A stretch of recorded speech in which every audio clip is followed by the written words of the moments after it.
Escucha Ágora al aire. Un programa realizado entre Ágora, Laboratorio Político y Comunicando Belén. Síguenos en nuestras redes sociales como @comunicando.belén y @agoralab.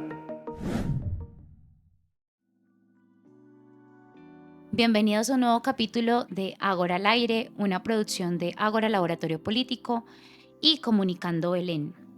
En este nuevo episodio nos acompaña la arquitecta Laura Palacios.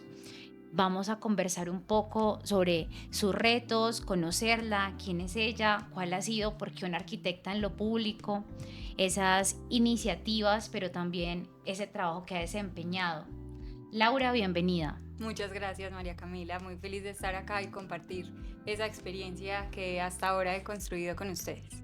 Qué rico. Ágora al aire precisamente es un espacio para conversar de lo público.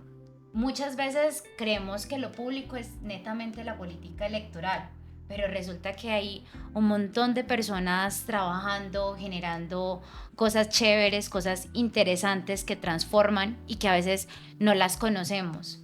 ¿Quién es Laura y cómo entró a lo público? Bueno, yo soy arquitecta desde hace 10 años. Estudié también por un tema que me apasiona de la arquitectura urbanismo, entonces soy planificadora urbana. Crecí en La Ceja y crecer en un municipio fuera de un área metropolitana o una ciudad con todos los servicios, pues genera unas condiciones en las que uno tiene una percepción muy distinta del territorio, y creo que esa era como una de las partes de la arquitectura y el urbanismo. Y llegué a lo público porque desde la práctica profesional busqué tener una práctica que fuera en el sector público. Casi que desde el séptimo semestre quería que la práctica profesional se pudiera hacer en la alcaldía o en la gobernación, y tuve la oportunidad de hacerlo en la alcaldía. Entonces desde ahí empezó ese recorrido y como esa vida laboral en lo público, que se ha convertido más como en el servicio público más que en un tema de estar en la política directamente. ¿Qué es el urbanismo? ¿Cómo le podrías explicar urbanismo a nuestros oyentes? El urbanismo es la rama de la arquitectura que estudia el diseño de las ciudades. Entonces todos los servicios y todo lo que genera desde la movilidad, desde donde se ubican las personas para habitar, desde donde están los servicios, cómo es la dinámica de la ciudad y del territorio. En urbanismo, La Ceja, el área metropolitana, ¿qué es lo que más te llama la atención de esos puntos? Pues mira, crecí en La Ceja, mi papá y mi mamá son de La Ceja, y cuando uno crece en un pueblo, pues tiene toda la mano. Va al colegio caminando, tiene una dinámica muy distinta. Creo que es más fácil ese relacionamiento y esos vínculos, pues porque uno siente como que el territorio, al ser más pequeño, en ese momento La Ceja no es lo que es hoy. La Ceja ha experimentado un proceso urbano muy rápido, pero entonces en ese momento era tener todo a la mano y casi que sentir que el territorio le pertenece a uno y que es un lugar seguro.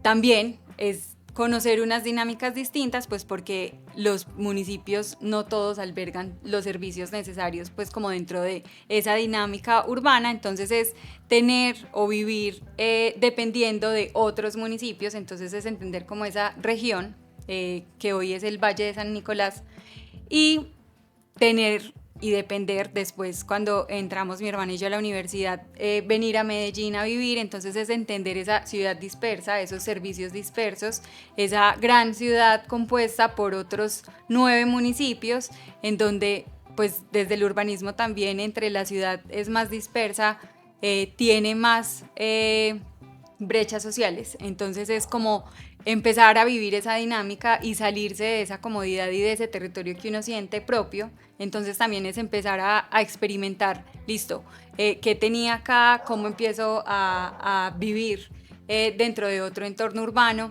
Pero además, pues La Ceja tiene una condición que hace parte de eso, por lo que para mí desde muy pequeña estaba relacionada con la palabra arquitectura y urbanismo, y es que es uno de los municipios mejor trazados de Antioquia y de Colombia. Entonces casi que para los que crecemos en La Ceja es un tema común y es un tema del que uno se siente orgulloso y es común escuchar que te digan es que La Ceja fue pensada, fue planificada y por eso es organizada o por eso tiene una cuadrícula perfecta o por eso te paras en el parque y puedes ver hasta la salida hacia Medellín o hacia La Unión, y era un tema familiar, entonces pues familiar para quienes crecemos ahí.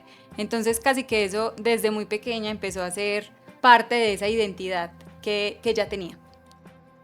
¿Cómo, digamos, cómo encuentras dentro de la universidad, en una carrera tan técnica, ese deseo por servir, por involucrarte en lo público? ¿Qué es lo que te conectó? Bueno, me pasó algo muy bonito desde la universidad. Creo que la arquitectura, desde el aprendizaje, pues está muy enfocada, al menos en la academia hoy, y cuando la estudié, en temas de diseño, de diseño específico, de diseño, pero en ese momento, distinto a otros momentos en la historia de la arquitectura en Medellín, estudiábamos el territorio. Entonces, desde el primer semestre estábamos en contacto con las comunidades, teníamos profesores que eran los que estaban en ese momento en las oficinas diseñando o concursando para proyectos en Medellín.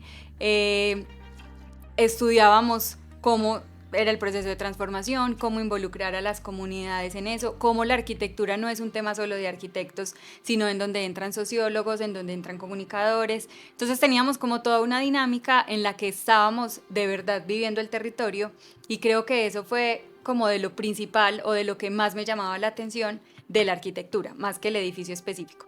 Entonces, cuando uno tiene la formación por parte de esas personas que están haciendo transformación y ve esa transformación pues, que está pasando, creo que hace parte de ese, pues yo también quiero hacer lo que están haciendo desde un rol distinto, porque entonces ahí va casi que mi trabajo desde la arquitectura no ha sido en el diseño, sino que ha sido más en la gestión pública. Entonces es como uno empieza a relacionar eso y a entender que el arquitecto no solo está para trazar o para pensar cómo va a ser el edificio, sino para involucrar y para generar esos modelos de hábitat, pero pues también para pensar en la gestión, para pensar en el recurso, para pensar en cómo empezar a articular dependencias públicas o privadas dentro de lo que es el diseño de la ciudad. Digamos que hace 10 años, cuando tú estabas iniciando tu carrera profesional ya como arquitecta, Medellín estaba en el boom de una transformación urbanística, una transformación social que inclusive la lleva a posicionarse como la ciudad más innovadora en términos sociales a nivel global. ¿Qué pasaba con Laura en ese momento? Pues mira, era muy bonito porque cuando estaba en la universidad, en arquitectura, vemos casi que la materia principal se llama taller, y en taller de arquitectura lo que buscamos es precisamente, o lo que se busca es ese proyecto que va a ser el proyecto del semestre. Entonces, en el octavo semestre, en el séptimo hice parte del equipo que estaba trabajando en Bio 2030, que era un proyecto con el área metropolitana y con Urban de AFIT, y era pensar Medellín al 2030, pero no solo como Medellín, sino como área metropolitana, y dentro de ese proyecto me tocó el tramo de Moravia. Entonces era pensar proyectos que después pasaban a ejecución, y era Parques del Río, cómo iba hacia Moravia, qué solución se daba en Moravia. Entonces se va uno como involucrando desde una parte académica en donde uno posiblemente en la universidad no es consciente de que las cosas se van a desarrollar. Después en el octavo semestre el proyecto principal, que era edificio específico, eran las UVAs, las unidades de vida articuladas. Pero además de eso uno estudiaba los referentes que años atrás en administraciones se habían empezado a ejecutar y que estaban siendo ya habitados, que estaban teniendo como toda esa transformación. Pero lo que me pasa es que llego a la práctica profesional en la alcaldía de Medellín a hacerle seguimiento a los proyectos bandera del plan de desarrollo plan de desarrollo Unidos por la Vida en el 2012. Entonces, cuando llegó a hacer esa práctica, pues los programas bandera eran Parques del Río. Dentro de los programas estaba Moravia, estaban las unidades de vida articulada, estaba el jardín circunvalar. Entonces era ver materializarse eso que desde la universidad en un tema práctico habíamos formulado. Entonces casi que era vivir y ver cómo los proyectos que nos mostraban como referente de transformación estaban haciendo algo en el territorio. Pero además ver cómo eso que pensábamos en la universidad se estaba construyendo e ir al territorio a ver cómo las comunidades, o sea, estar de verdad en el desarrollo del proyecto. Entonces casi que eso fue lo que hizo más clic ahí entre me gusta la universidad, la arquitectura, el urbanismo y cómo se integran otras disciplinas, pero me gusta y hoy tengo la posibilidad de ver cómo la comunidad recibe eso, qué pensamos posiblemente con ellos porque se hacían muchos talleres con comunidad y ver cómo eso de verdad va transformando. Entonces casi que esa es la parte más enriquecedora y lo que hace que uno de verdad se enamore de ese servicio público en la arquitectura y el urbanismo. Hay dos preguntas. La primera, tú has mencionado una serie de proyectos estratégicos que han transformado, digamos que de mis favoritas son las uvas, y más por los nombres que tienen, Uva, la esperanza, la vida, el amor, es hermosísimo porque impacta el territorio, impacta las comunas, es un espacio distinto, pero ¿cuál es el proyecto que marca Laura? Y la segunda y conectada es cómo funciona la participación ciudadana en la construcción de esos proyectos. Si quieres empiezo por la primera. Dale. La participación ciudadana, y creo que ahí es donde entra el término política, pues porque la política precisamente es esa construcción y esa búsqueda de procesos colectivos donde la ciudadanía participe, pero pues que además generen esos procesos de equidad. Entonces en la arquitectura esos procesos entran, y en el urbanismo, desde el momento en el que se piensa el concepto de un proyecto. Por ejemplo, yo a veces trato como de relacionarlo, la arquitectura puede ser como la medicina. Entonces en la medicina uno va al médico porque se siente mal y el médico empieza a preguntarte qué es lo que te hace sentir mal, qué crees que te pasó. En la arquitectura es igual. ¿Qué problema tiene la comunidad ahí? ¿Qué lo está detonando? ¿Cómo hacer para que ese problema se evite?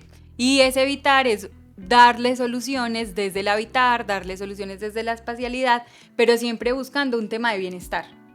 Entonces, la comunidad entra desde la formulación, desde entender el espacio, quien lo habita es quien sabe cómo lo va a disfrutar, cómo se va a sentir bien, y también es hablar de espacios saludables, pues cómo ese espacio, esa calle, ese parque que se genere va a traer bienestar.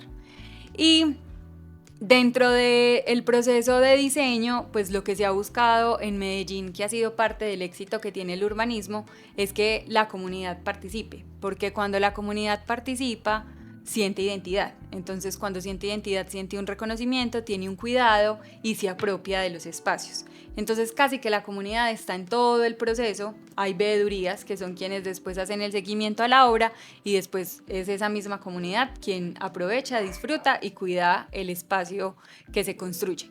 De mis proyectos favoritos, pues han sido momentos distintos. Yo creo que en el principio de mi carrera tuve la oportunidad de hacer seguimiento y gestión, y era estar en muchos de los proyectos que se construían en la alcaldía, pero desde apoyar y ayudar a solucionar para que el proyecto fuera posible. Posiblemente no era responsable de ninguno, y lo que estaba haciendo era esa articulación para que todos salieran y se dieran desde la parte de arquitectura y urbanismo.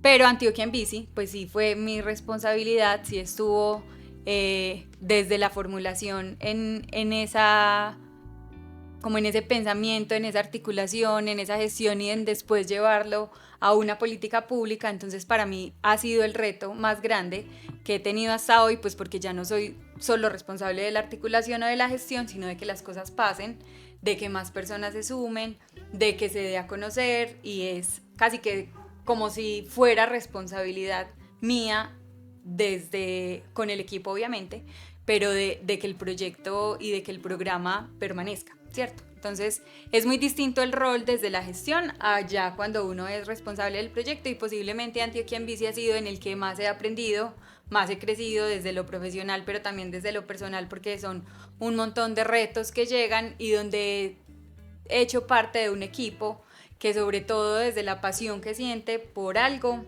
aporta todo para que las cosas pasen. ¿Cuáles han sido esos aprendizajes y esos retos más importantes que te han transformado, que han marcado un antes y un después? Pues mira, yo no solo he trabajado en lo público, yo también he hecho parte de un equipo en Confama, la Caja de Compensación para gestión de proyectos de vivienda social, y he estado en lo privado en la formulación y estructuración de proyectos inmobiliarios. Y yo creo que la parte más dura desde la arquitectura ha sido entender cuál es el propósito y cuál ha sido como esa vocación de estudiar arquitectura y tener que enfrentarse a lo estoy haciendo, no lo estoy haciendo y por qué lado me voy para cumplir ese propósito. Entonces tuve un momento en ese paso por el sector privado en el que pues entendí que la política no es posiblemente lo que la mayoría de personas creen, que cuando uno ve la política como ese proceso para generar equidad, para pensar infraestructura, para generar espacios saludables, como les decía ahora, y ve que está haciendo un proceso dentro de lo privado en donde no está trabajando por ese propósito, pues se convierte como en un choque y uno dice, ¿qué estoy haciendo si yo nunca o extraño hacer parte de eso que es comunidad, que es territorio? Y la parte más dura para mí desde lo profesional fue trabajar fuera del propósito que tenía. ¿Y cómo Laura construye ese propósito? Hoy hay muchas personas que inclusive se ha relacionado en términos de salud mental esa falta de propósito con problemas de ansiedad, inclusive de depresión, de no encontrar un lugar en el mundo, de poder construir relaciones sanas a partir de esa búsqueda con uno mismo. Entonces, ¿cómo ha sido esa construcción de tu propósito? Yo creo que es entender y darse cuenta qué es lo que nos genera motivación, qué nos genera pasión y qué nos da esa alegría y esa recompensa dentro de lo laboral, que uno diga todos los días quiero ir a trabajar.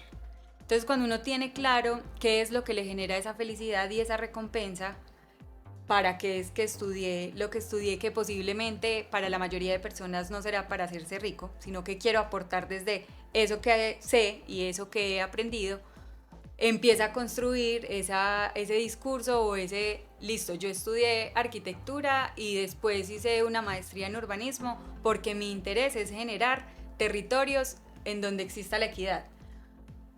Pero lo tengo que ir llevando y yo creo que lo tiene uno que vivir porque pues desde mi experiencia casi que dije no estoy en el lugar en el que debería estar. Una vez que se entregaba una bodega de un centro de distribución, pues yo había estado en entregas de instituciones educativas, que son todos los niños disfrutando el espacio, en entregas de espacio público donde llegan todos con la familia completa, el perro, el gato, a disfrutar de ese espacio, a vivirlo, donde participan en la construcción y están en todo el proceso. Y llegué a una planta de distribución donde pues las 5 personas que estaban muy contentas, pero yo sentía el espacio vacío. Y entonces ahí es donde uno dice, sí, lo estructuramos, lo diseñamos, pero dentro de lo que yo buscaba en mi profesión, pues aquí quienes lo están habitando no van conmigo, pues no van con mi propósito. Pero si no lo vivo, posiblemente yo hubiera dicho, no, pues mi propósito puede ser la arquitectura, igual que el urbanismo, y sea público o sea privado, no importa, pero en ese momento el servicio y ese servicio público fue lo que me generó el clic de decir, no, yo creo que lo mío está es allá porque allá me sentí feliz, porque allá no sentí una carga, porque allá sentí que era mi lugar, porque allá tuve un equipo que me enseñó, me mostró, me acompañó y eso fue lo que me hizo crecer, eso fue lo que me hizo valorar mucho más la arquitectura y el urbanismo y valorar la sociedad, obviamente, que es en donde nos desarrollamos. Laura, muchísimas gracias también por esa apertura y yo sé que tú fuiste parte del proceso de transformación de la Comuna 13. Digamos que yo tuve la oportunidad de visitar el Grafitour en las primeras intervenciones y era un espacio muy bonito para la memoria y habían colectivos de arte, cultura, personas que estaban haciendo gestión de paz desde los talentos. En este momento digamos que la vocación es un poco más comercial, más turística, pero la historia de la Comuna 13 y todo lo que pasó a través de esas calles y que sigue pasando, y es una muestra también de cómo el urbanismo le da una segunda oportunidad a estas comunidades. ¿Qué nos puedes contar sobre ese tema? Pues en la Comuna 13 hacía parte del equipo que desde el despacho del alcalde acompañaba los procesos para el PUI de la 13. En ese momento estaban en la gestión pues en todo el proceso de socialización de lo que hoy es el reversadero, el viaducto Media Ladera, y casi que la intervención de la Comuna 13, las escalas iban del reversadero a donde empezaba el viaducto, y empezamos en la alcaldía con el tema de Medellín se pinta de vida. Entonces nosotros mismos íbamos desde la secretaría, se pintaban las casas, desde el despacho de la primera dama en ese momento con Claudia Márquez se tenía el tema de intervención de cubiertas, y hace poco fui a la 13, también es casi que ese choque porque uno dice lo que logra empezar solo a transformar fachada y techo en el cambio de una comunidad completamente, lo que empieza y lo que es un proyecto de movilidad pues para los habitantes de la zona, cómo se convierte hoy en el principal referente de Medellín y por lo que pues nos han conocido en el mundo y lo que las personas vienen de Colombia o de fuera de Colombia a conocer. Pero también es esa esencia. Entonces es qué oportunidades ha traído que empiecen a llegar turistas para las personas que habitan el lugar, y es eso, y es como un proceso que uno considera o que en su momento ve como algo pequeño que va a cambiar simplemente la apariencia del lugar, que va a mejorar la movilidad, pues se convierte en el mayor referente de urbanismo que tenemos hoy. Creo que tenemos un reto enorme y también hace parte de esos procesos de transformación y de cómo pues al ir evolucionando la ciudad, pues tenemos que evolucionar también como comunidad y como proceso, y es pues hoy la 13 no cabe un alma, como decimos, en un fin de semana. Entonces también es cómo cambiamos la vocación de la zona, y la cambiamos pues porque las personas tienen unas nuevas oportunidades, pero también hoy el lugar de quién es, quién lo habita, cómo viven las personas rodeadas de un montón de turismo todo el tiempo, y obviamente como hoy muchos viven del turismo, pero otros viven en un lugar en donde el turismo los ha absorbido. Y entonces es nosotros como empezamos a pensar también ese territorio que se transformó y que debemos ir evolucionando desde la dinámica que hoy tiene.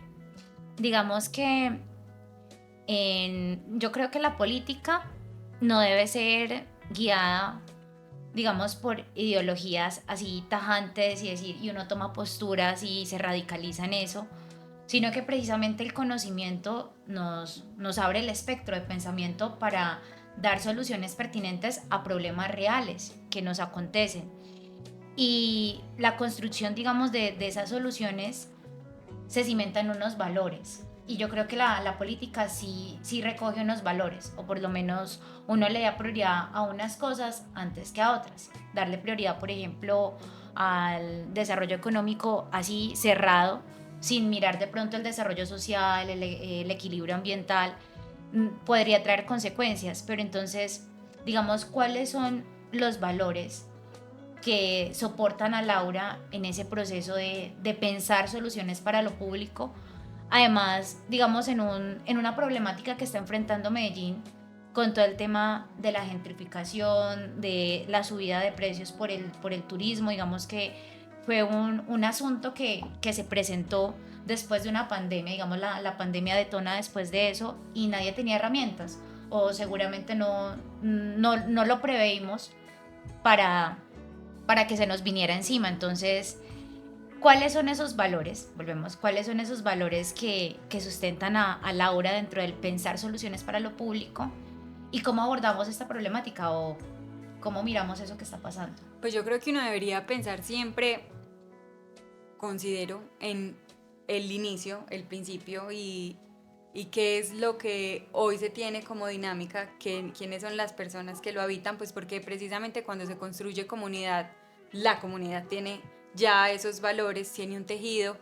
Entonces es entender el entorno. Pues primero entender ese entorno desde los valores propios que el entorno tiene. El respeto por esos valores. Yo creo que uno debería siempre evaluar qué es lo que está pasando, qué es lo que pasa y qué ha pasado en otros lugares del mundo para tenerlos como referente al momento de proponer soluciones.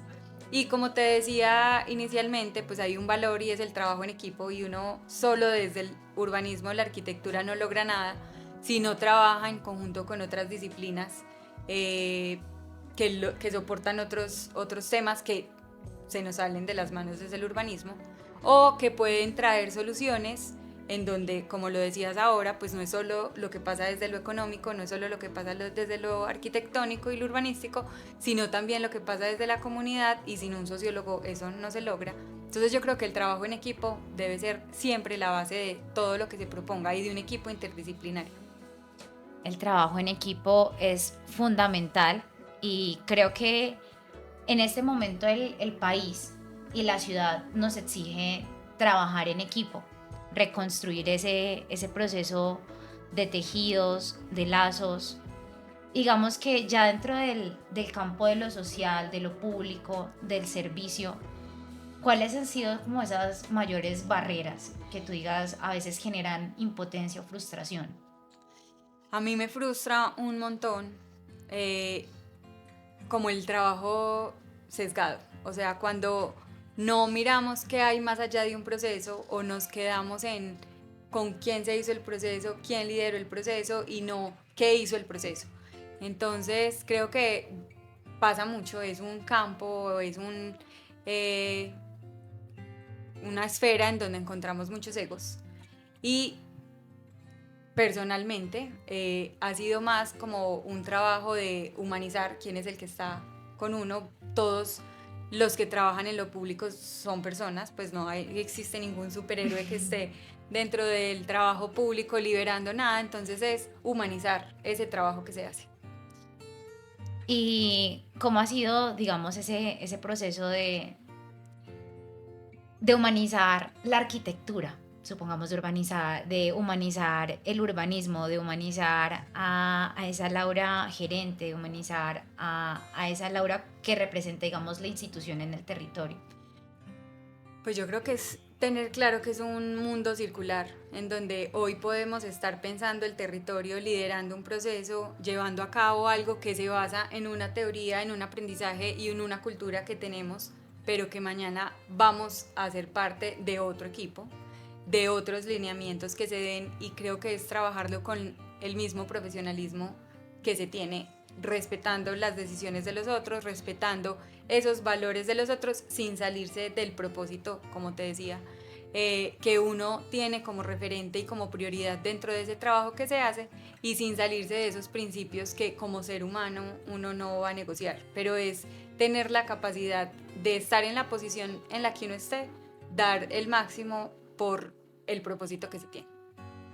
Laura, muchísimas gracias porque creo que también nos invitas a pensar en la integridad que se requiere para servir, para hacer un buen trabajo, compensar el conocimiento, lo técnico, los instrumentos, todo ese proceso de formación, pero también con una construcción personal, digamos, ética muy, muy fuerte.